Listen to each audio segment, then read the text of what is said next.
This was the Europe of 1941. The Nazi blitzkrieg had overwhelmed France, Holland, Belgium, Denmark,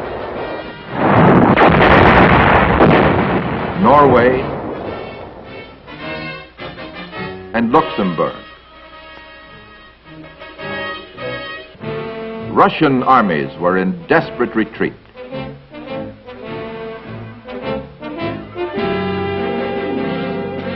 The German Air Force was raining death and destruction on England.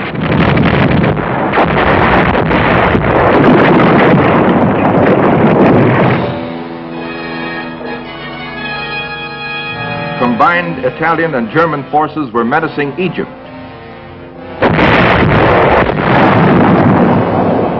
Their objective, to defeat an opposing British army and dominate all North Africa.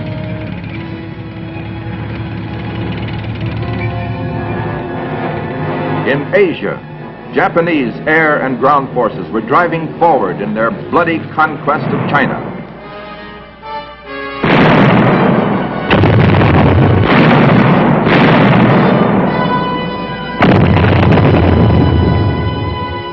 Only one of the world's major powers was still not at war: the United States. It was a Sunday afternoon in December 1941, and the Statue of Liberty towered serenely over New York Harbor, as if she were the last symbol of freedom left to the crumbling free world. Afternoon in New York, early morning in Hawaii, and another great harbor where American warships were at dockside or rode at anchor. Planes with cold engines stood idle at nearby Hickam Field, when suddenly, without warning,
the immediate Japanese military objective was to knock out United States naval and air power in the Pacific at a single stroke. They reasoned that we were committed to eventual entrance in the war in Europe, convinced that we were incapable of fighting a two-front war. The Japanese were right in their calculations to the extent that Roosevelt and Churchill were to agree that the defeat of Hitler, the most powerful of our enemies, must have priority over an offensive against Japan. They followed sound principles of warfare to concentrate the greatest mass of power against the major objective. But it would be nearly a year before we could muster, train, and move an army overseas to attack the strongest of the aggressors. The first American troops to go into action and engage the enemy were those already in the Philippines under General Douglas MacArthur, whose forces would fight not only that first battle, but after more than 3 long years of combat, the final land battle against the last of the aggressors.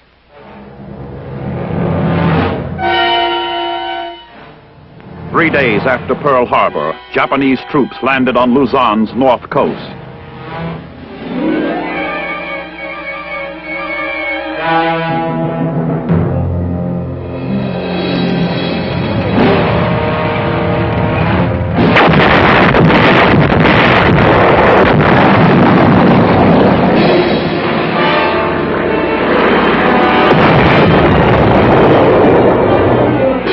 The following day, still another Japanese landing was made on Luzon's east coast.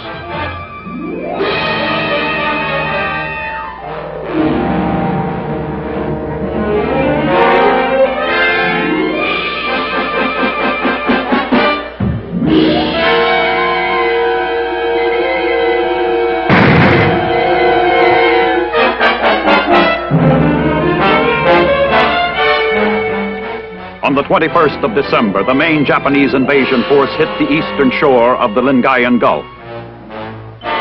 Troops came pouring ashore from 80 transports.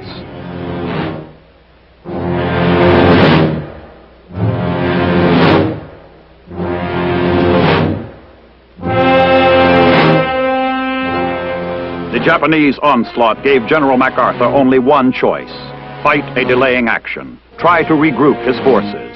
It was a monumental task. The Japanese had struck swiftly, suddenly, devastatingly. They pressed forward unchecked.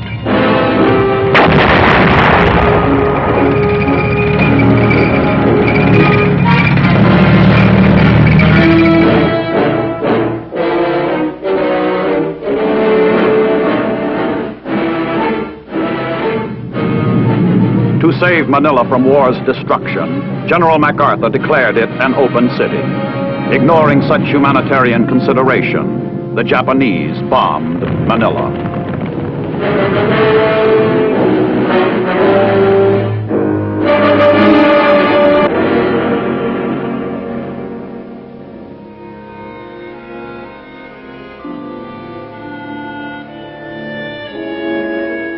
On the last day of 1941, MacArthur withdrew to the mountainous terrain of the Bataan Peninsula, for Bataan and Corregidor commanded Manila Bay.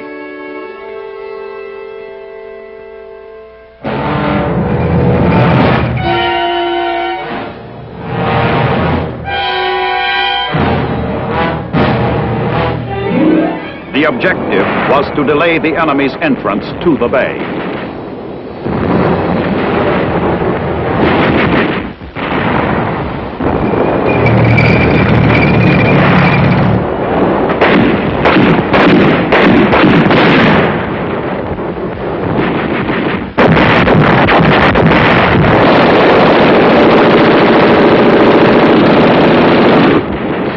MacArthur and his battling bastards of Bataan, as the troops in grim humor called themselves, knew they were fighting a losing battle.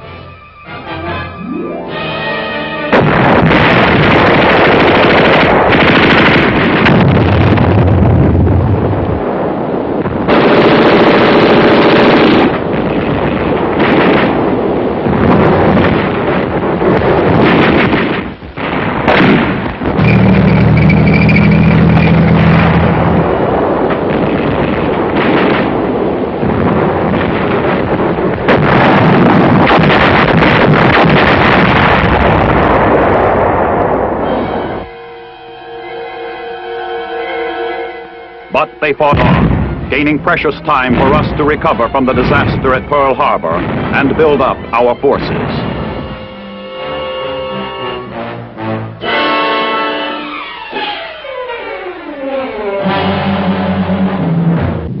There were other prime targets marked by the Japanese. In December 1941, they took Hong Kong and invaded Malaya.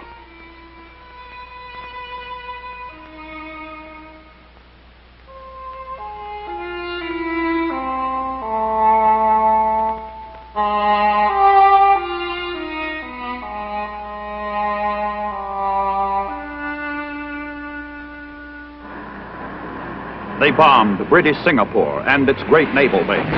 The British fought back, but it was the same losing fight that our troops were waging in Bataan.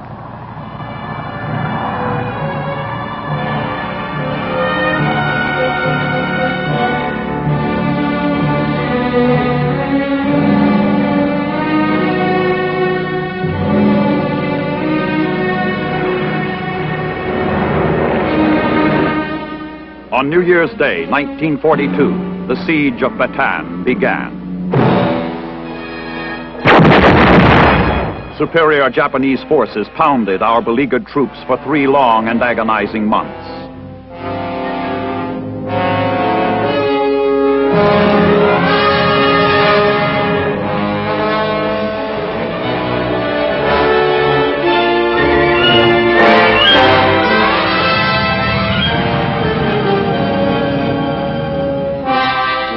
On February 22, 1942, President Roosevelt ordered General MacArthur to leave the Philippines and proceed to Australia as Supreme Allied Commander in the Southwest Pacific. MacArthur turned over his command to General Jonathan Wainwright.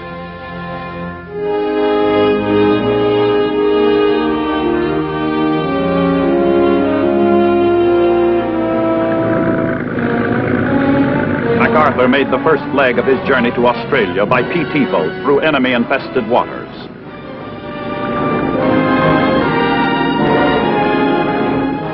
And then by plane from Mindanao. Bataan fell on the 9th of April, 1942.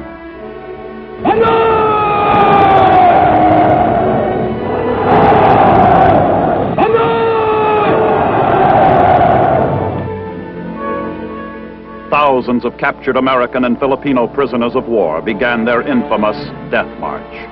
Hundreds were to die, felled by exhaustion and by the bayonets of their captors. To those self-designated battling bastards of Bataan, who starved and fought on, the nation owes a debt it can never repay. Theirs was a heroism seldom matched. Corregidor remained our last foothold. What once had seemed an impregnable rock fortress now awaited its inevitable doom.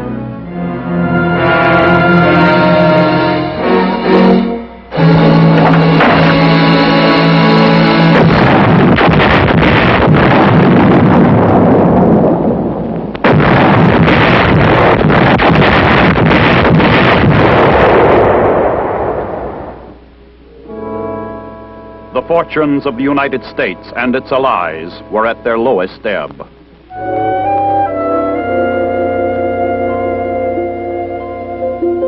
But the Japanese were soon to learn that their homeland was vulnerable to surprise attack. April 18, 1942, 16 B-25 bombers led by Lieutenant Colonel James Doolittle prepared to take off from the deck of the aircraft carrier Hornet. Their target, Tokyo, and 4 other major Japanese cities with carefully selected military targets. It was only 9 days after the fall of Bataan.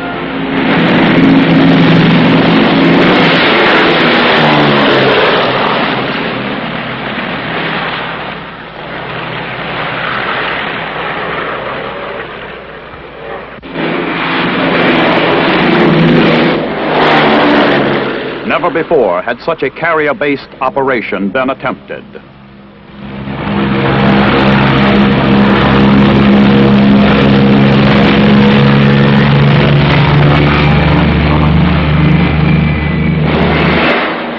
The psychological effects of the raid on Tokyo were even greater than the material damage inflicted. It raised the morale of all Americans. It shocked the enemy into realization that we had the will and the wherewithal to carry the war to the heart of his own homeland. 3 weeks later, United States Navy planes of a carrier task force struck the Japanese fleet a damaging blow in the Coral Sea. The first naval battle in history to be fought entirely with carrier-based aircraft.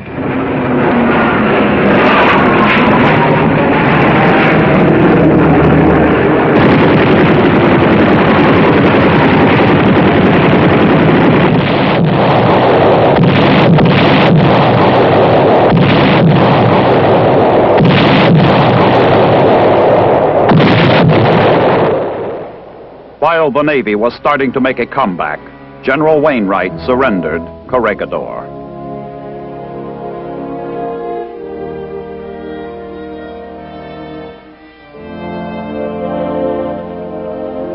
A proud old soldier who had fought in World War I and who now at the age of 59 was surrendering his sword without cause for shame. For he and his men had fought in the finest tradition of the American fighting man.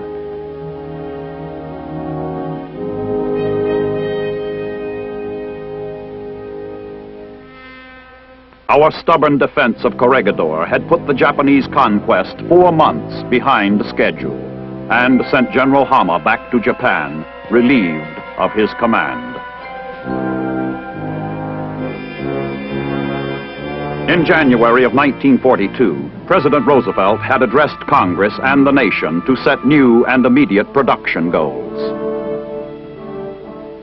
First, to increase our production rate of airplanes so rapidly that in this year, 1942, we shall produce 60,000 planes.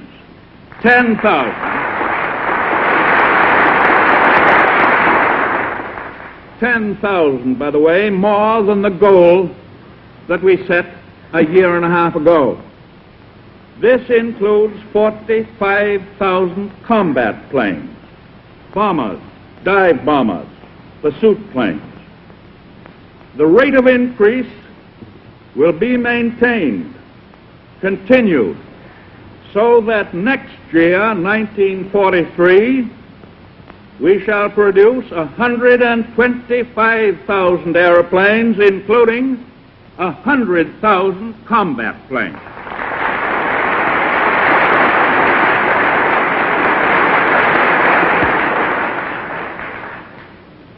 Second, to increase our production rate of tanks so rapidly that in this year, 1942, we shall produce 45,000 tanks, and to continue that increase so that next year, 1943, we shall produce 75,000 tanks. Third, to increase our production rate of anti-aircraft guns so rapidly that in this year, 1942, we shall produce 20,000 of them, and to continue that increase so that next year, 1943, we shall produce 35,000 anti-aircraft guns. And fourth, to increase our production rate of merchant ships so rapidly that in this year, 1942, we shall build 8 million deadweight tons as compared with a 1941 completed production of 1,100,000. Immense forces were mobilizing.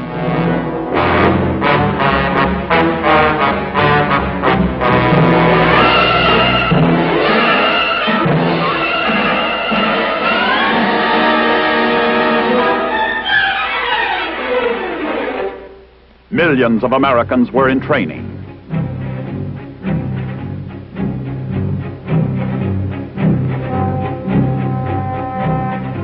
The infantry, airborne infantry, field artillery,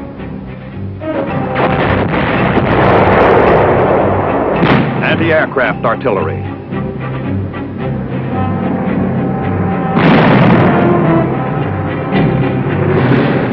armored cavalry, Army Air Corps pilots by the thousands,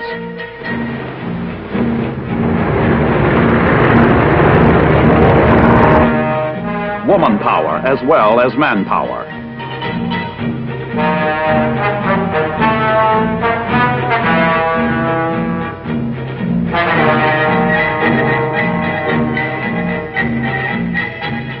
The vitality of all America was surging up to full tide. American labor and management performed miracles.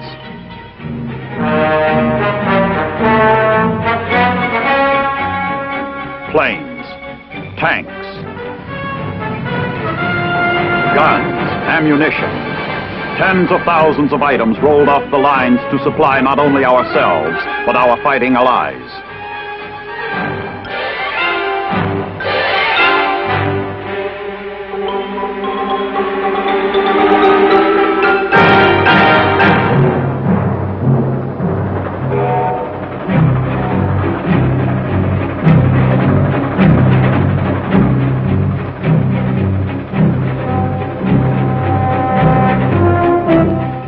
On the home front, 1942 was a momentous year.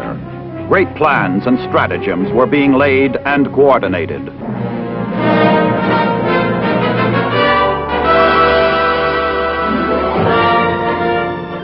Supplies by the millions of tons poured overseas.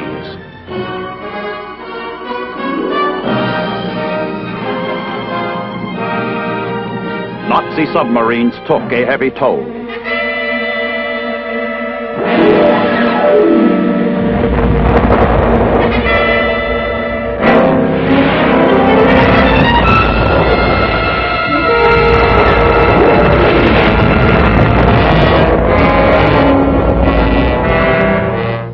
But enough ships got through to help sustain our beleaguered allies.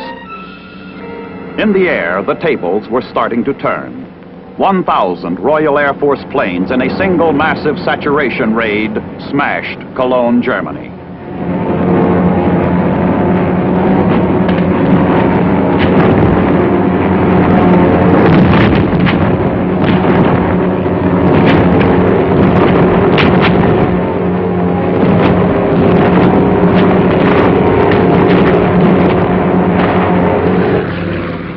In the Pacific, our naval aircraft inflicted the first decisive defeat on a large Japanese fleet, winning the Battle of Midway.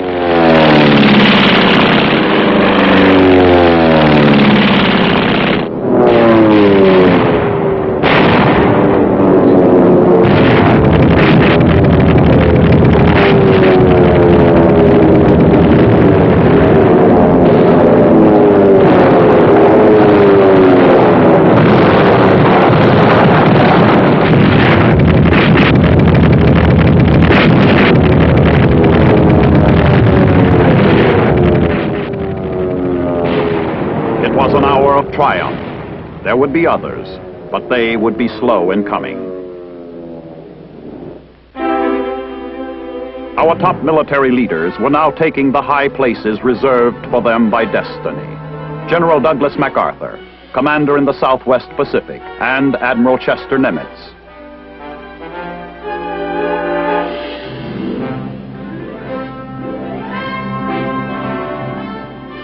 General Dwight D. Eisenhower was coordinating momentous plans with the Allied combined staff in the European theater of operations.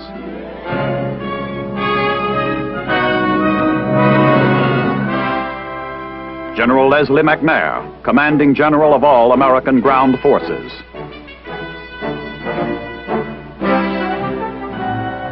General Omar Bradley, commandant of the infantry school, soon to be given a top field command. General Henry Hap Arnold, commanding Army Air Forces. General Brehon Somervell moved up to Chief of the Services of Supply with the stupendous task of logistical support for what would finally be an army of many millions deployed throughout the world.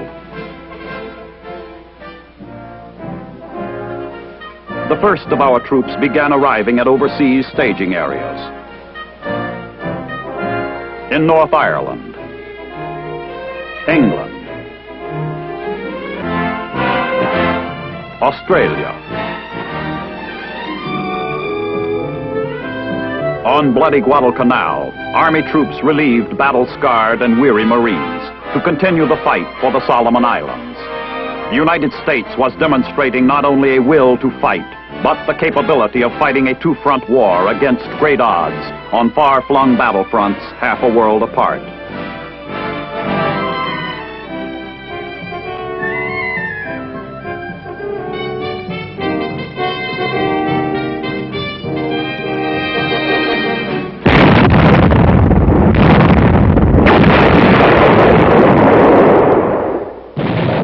the 8th of November, 1942, American amphibious forces struck the shores of North Africa.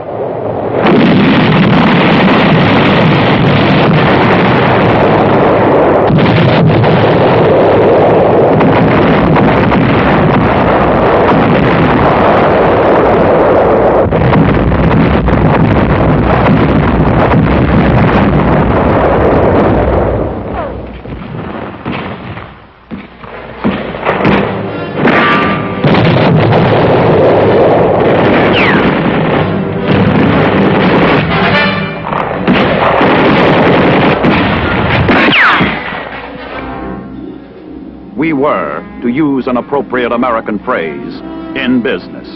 The business of an all-out fight against powerful aggressors who had reached out to conquer the world. We had come thousands of miles, but not for conquest.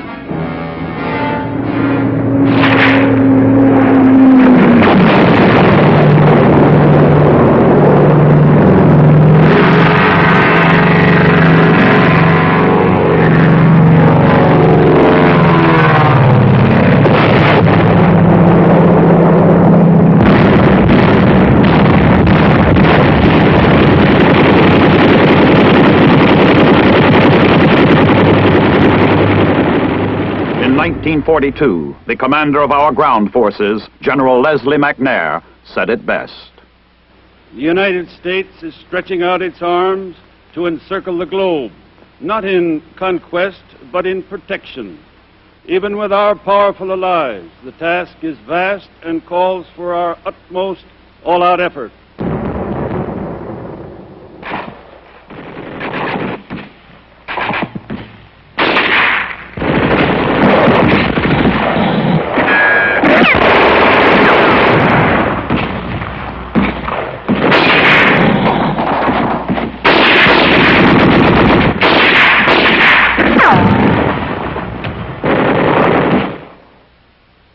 Our armed forces were encircling the earth in a mighty crusade for freedom.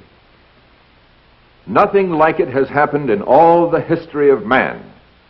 It was the dynamic outpouring of a great nation's energy, blood, and resources to protect not only itself, but to liberate freedom-loving people everywhere. We had come a long way, but the end of the road was far from within sight. We had only just begun to fight.